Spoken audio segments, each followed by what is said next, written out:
Imagina la escena, ¿eh? O sea, ponte en situación. Estás dirigiendo una guerra en múltiples frentes, intentando negociar un alto el fuego de altísima tensión a nivel internacional y, bueno, al mismo tiempo, tienes que testificar por cargos de corrupción en un búnker subterráneo fortificado. Menuda panorama, sí. Ya te digo, y todo esto mientras te escapas en secreto para recibir radioterapia. Así que, bienvenidos a esta inmersión profunda. Hoy vamos a explorar cómo un tumor, o sea, del tamaño de un guisante prácticamente, casi descarrila la estructura de mando de una nación en pleno conflicto. Es que es una de esas situaciones donde la realidad supera por completo a cualquier guión de ficción política, ¿sabes? Porque estamos hablando de una colisión frontal total entre la biología humana más básica y pues la alta geopolítica de Oriente Medio. Totalmente. Y a ver, para quienes nos acompañan, el protagonista de esta historia es el primer ministro de Israel, Benjamín Netanyahu. Resulta que, a sus 76 años, se ha revelado que fue diagnosticado y tratado en secreto por un cáncer de próstata. Claro, y todo esto en medio de una guerra abierta, que no es un detalle menor. Exacto, exacto. Y para analizar cómo llegamos a este punto, hemos recopilado un montón de información de medios globales. O sea, tenemos fuentes con enfoques muy diversos, desde The Jerusalem Post y The Times of Israel hasta la CNN, Infobae y The Indian Express. Sí, hemos revisado tanto los informes médicos oficiales como los análisis de inteligencia que han ido saliendo. Y a ver, nuestra misión hoy en este análisis a fondo es muy clara. No queremos solo quedarnos en el parte médico, sino analizar rigurosamente un punto crítico que, de hecho, destacan todas las fuentes. O sea, el impacto negativo de ocultarlo, no. Eso es. Los peligros de haber escondido esta información al público.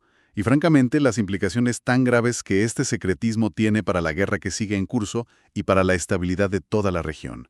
Claro, porque lo interesante de cruzar todas estas fuentes, fíjate, es que independientemente de la línea editorial, de cada medio, hay un consenso abrumador. El problema real no fue el diagnóstico médico en sí, Ya. fue la decisión deliberada de mantenerlo en secreto. Sí, y antes de entrar en materia, creo que es súper importante dejar clara una regla de imparcialidad, para los que nos escuchan. Fundamental, sí. A ver, en esta inmersión profunda no estamos aquí para tomar partido sobre las decisiones políticas o sobre el conflicto bélico en sí. Vamos a reportar de forma totalmente imparcial los hechos y los debates que están en el material original. Gubernamental, tal y como lo recogen las fuentes, sin posicionarnos. Tal cual. Queremos diseccionar qué le pasa a la maquinaria de un Estado en guerra y a sus alianzas cuando su máximo líder decide operar desde las sombras con algo así. Pues es que es un caso de estudio fascinante sobre la anatomía del secretismo. Y, a ver, para entender el daño que causó esa falta de transparencia, tenemos que retroceder un poco. Vale, sí, vamos a establecer la cronología, porque para entender el impacto del secreto, primero hay que saber qué fue exactamente lo que pasó, ¿no? Claro, ver cómo se desarrolló todo a puerta cerrada. Pues a ver, la historia arranca a finales de diciembre de 2024. El primer ministro pasa por el quirófano para tratar un agrandamiento benigno de la próstata. Que hasta ahí todo entra dentro de la normalidad para un hombre de su edad, o sea, es un procedimiento súper rutinario. Totalmente. Pero la bomba de relojería se activa durante una revisión de seguimiento posterior. Le hacen una resonancia magnética en el Centro Médico Hadassah de Jerusalén. ¿Qué ocurre exactamente ahí? Pues que el equipo médico, liderado por el profesor Aaron Popovtzer, analiza las imágenes y detectan una lesión minúscula. Y cuando digo minúscula, o sea, hablo de un punto de menos de 1 centímetro. Madre mía, o sea, diminuto. Concretamente 0,9 centímetros. Y bueno, tras realizar más pruebas, confirman el diagnóstico. Adenocarcinoma prostático. Que en términos llanos es cáncer de próstata. Exactamente. Pero aquí hay que hacer un matiz crucial que recogen todas las fuentes y The Jerusalem Post es muy específico con esto. Sí, lo de la fase temprana, ¿verdad? Eso es. Estaba en una fase tempranísima. No había ningún tipo de metástasis, o sea, no se había propagado a otros tejidos. A nivel clínico, era el mejor escenario posible dentro de una mala noticia. O sea, le pusieron opciones sobre la mesa, me imagino. Claro, podía hacer vigilancia activa, que es básicamente monitorizar el tumor sin intervenir, que es algo muy común en estos cánceres de crecimiento lento, o podía optar por un tratamiento inmediato. Y él optó por la vía rápida, claro. Sí, decidió someterse a una radioterapia focalizada. Y ya está. Y a ver, si analizamos puramente el aspecto clínico, fue un triunfo absoluto del sistema sanitario. Ya, claro, médicamente impecable. Total. De hecho, el informe médico anual que se publicó en abril de 2026 afirma que el tumor, y cito textualmente, desapareció por completo. Ostras. Y declararon que estaba en excelente forma física y que su corazón seguía funcionando genial con el marcapasos que le pusieron en julio de 2023. Vale, vamos a desgranar esto. Porque si lo miramos con frialdad, el sistema médico funcionó a la perfección. Detección precoz, intervención rápida y problema resuelto. Clínicamente, un éxito. Pero claro, cuando intentamos trasladar este éxito clínico al terreno político, o sea, la cosa cambia drásticamente. A ver, piénsalo como una analogía para que lo visualicemos. A ver, cuéntame. Imagina un submarino nuclear. Está sumergido, navegando en aguas hostiles, en plena inmersión de combate. Vale, situación de tensión máxima. Exacto. Y de repente, los ingenieros detectan una microfisura en el casco de la nave. El equipo de mantenimiento actúa rapidísimo, con una precisión milimétrica. Sellan la grieta desde el interior y, bueno, el submarino recupera el 100% de su integridad. Un trabajo impecable, claro. Sí, pero aquí viene el giro, ¿eh? El capitán decide no comunicar este incidente a nadie. Ni informa a la tripulación que está a bordo jugándose la vida, ni manda un mensaje al mando central para avisar de que el casco ha estado comprometido. O sea, asume que como está arreglado, a otra cosa mariposa, ¿no? Tal cual. Lo fascinante aquí es, bueno, dime tú cómo ves esto desde el análisis político. Lo fascinante aquí es que la analogía es perfecta, porque ilustra el núcleo del problema. O sea, el procedimiento médico fue rutinario y exitoso, sí. La fisura en sí dejó de ser un peligro físico en el momento en que se selló. Ya. Pero la decisión de mantenerlo en la sombra transforma un incidente médico menor en una cuestión de Estado. Es una bomba de relojería para la confianza. Al mantener a la tripulación en la ignorancia, o sea, a los ciudadanos, al Parlamento, a la comunidad internacional. Claro, claro. ¿Convirtieron un problema manejable en una crisis brutal? Exactamente. Y esto nos lleva directamente a explorar las consecuencias negativas de ese pacto de silencio porque precisamente por ser un éxito médico, la ocultación es aún más llamativa. A ver, yo voy a ser de abogado del diablo un momento, porque intento entender la lógica detrás de esto. La justificación oficial de su oficina para retrasar el informe 2 meses fue evitar que el régimen iraní utilizara su salud para difundir propaganda falsa, ¿no? Sí, eso dijeron. Argumentaron motivos de seguridad nacional en el punto álgido de la guerra. Y a ver, si estás librando una guerra en múltiples frentes, salir en la tele a decir «nuestro líder tiene cáncer» parece una idea terrible. Le estás dando a tus enemigos el titular perfecto para decir que estás débil y descabezado. A ver, sobre el papel, ese argumento tiene su lógica táctica militar, ¿no? Nunca muestres tus puntos débiles al enemigo. Claro, es el manual básico. Pero el problema, y esto lo señalan muy claramente The Indian Express y The Times of Israel, es lo perjudicial de esta ocultación en la era moderna. O sea, choca violentamente con la realidad del ecosistema de la información de hoy en día. Ya es que hoy en día no puedes esconder algo así. Exacto. El secretismo generó exactamente lo que intentaba evitar. La censura oficial no detiene la información, solo le cede el control a la especulación. O sea que por intentar evitar un incendio terminaron echando un bidón de gasolina. Literalmente. Ocurrió en marzo, durante esos 2 meses de vacío de información. Las redes sociales empezaron a arder ante la falta de transparencia. Ostras, sí, me acuerdo de leer sobre esos rumores. O sea, no era gente diciendo, se le ve cansado. Eran rumores intensísimos en redes de que el primer ministro había resultado gravemente herido o incluso que había muerto. Madre mía, imagínate el nivel de pánico. Y yo aquí cuestiono activamente esta estrategia, ¿eh? ¿No es cierto que ocultar una vulnerabilidad genera, paradójicamente, más debilidad? Totalmente. Porque al crear un vacío de información oficial, el gobierno permitió que la especulación llenara ese espacio, y esto debilitó la confianza pública justo cuando más se necesita, que es en medio de una guerra. Y esto conecta directamente con la psicología del liderazgo en crisis. O sea, un líder que se pasa la vida proyectando una imagen de fuerza inquebrantable, incluso visitando zonas militares mientras lidia con problemas de salud en secreto. Claro, el mito del líder invencible. Eso es. Corre un riesgo tremendo.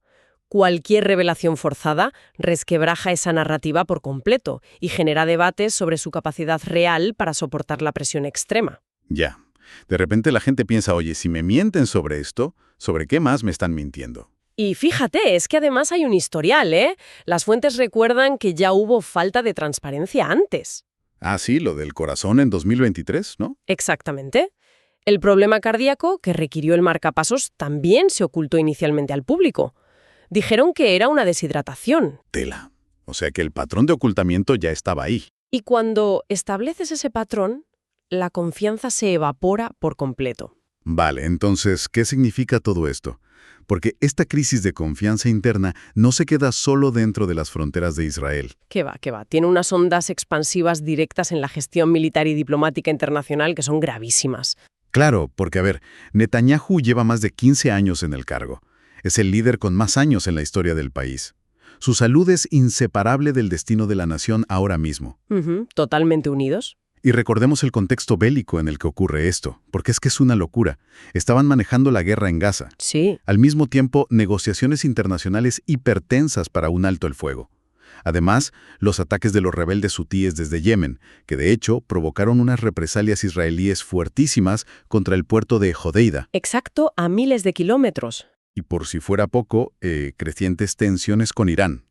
Un tablero geopolítico a punto de estallar, vamos. Y a todo este estrés, o sea, súmale que el primer ministro tiene que equilibrar la defensa nacional con su propio juicio por corrupción. The Indian Express detalla que ha tenido que testificar recientemente en una sala de tribunal subterránea fortificada. O sea, un nivel de presión absolutamente asfixiante para cualquiera. Y más recibiendo radioterapia. Y aquí hay un detalle institucional clave. Durante la operación, el ministro de Justicia, Yariv Levin, tuvo que asumir temporalmente el cargo de primer ministro, ¿verdad? Sí, y si conectamos esto con el panorama general es donde saltan todas las alarmas.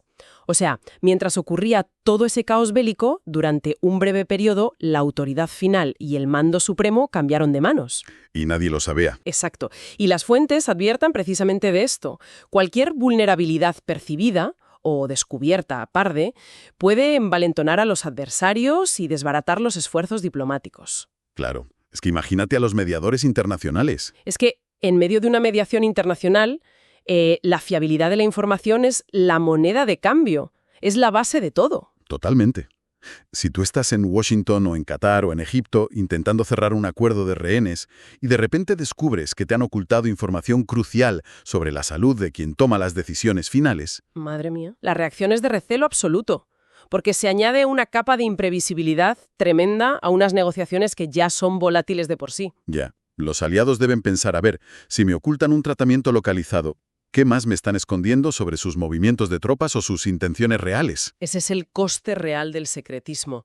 Destruye la confianza de tus propios aliados. Y en diplomacia, si no hay confianza, el sistema se cae a pedazos. Y a los adversarios les das una señal de debilidad tremenda. O sea, si tienes que esconder un tumor tratable por miedo al pánico, igual es que tu estructura institucional está súper frágil. Totalmente. Es un remedio que fue muchísimo peor que la enfermedad. Si hubieran sido transparentes desde el minuto 1, diciendo, oye, es un tumor de 0,9 centímetros, se trata rápido y las delegaciones de poder están claras. Habrían proyectado una imagen de fortaleza, ¿no? Exacto. De estado maduro y resiliente. Exacto. Pero no, optaron por la sombra. Bueno, vamos a ir resumiendo las conclusiones que hemos sacado de todas estas fuentes. Porque esta inversión profunda ha revelado algo muy claro. Médicamente, el cáncer de próstata fue un problema menor y se resolvió de forma impecable. Sí, clínicamente un 10. Pero la decisión política de ocultarlo fue un desastre.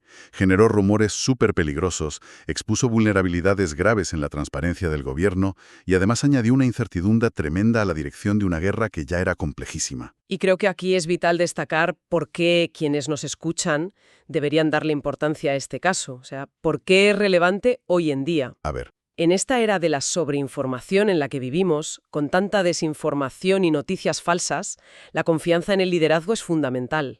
Es el pegamento de la sociedad. Totalmente. Si no te fías de la versión oficial, estás vendido. Claro.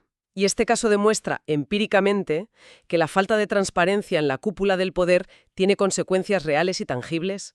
No es solo un debate ético, afecta a la política local, a la moral en tiempos de guerra y a la seguridad global. Es que es un tema de seguridad de Estado, fíjate. Exacto. Y para terminar, a mí me gustaría dejar una reflexión abierta, ¿no? Un pensamiento final que creo que va un paso más allá de lo que hemos debatido, basándonos en este material. Dispara. A ver, si un gobierno democrático decide que su propio público y la comunidad internacional no están preparados para conocer la verdad sobre una dolencia física, Que encima era súper tratable y localizada. exacto, si deciden ocultar algo así a su propio país por miedo a la propaganda, que otros datos críticos sobre la toma de decisiones, sobre la guerra o sobre el Estado podrían estar siendo clasificados y ocultados en este mismo instante. Ostras.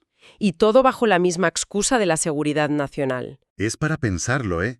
Te deja con una sensación de vértigo bastante importante. Porque si la transparencia se sacrifica a la primera de cambio, el vacío siempre lo llenan las dudas y el miedo. Tal cual. Menudo panorama. Bueno, pues ahí dejamos la reflexión. Ha sido un análisis intenso. Gracias a todos por acompañarnos en esta inmersión profunda. Nos vemos en la próxima.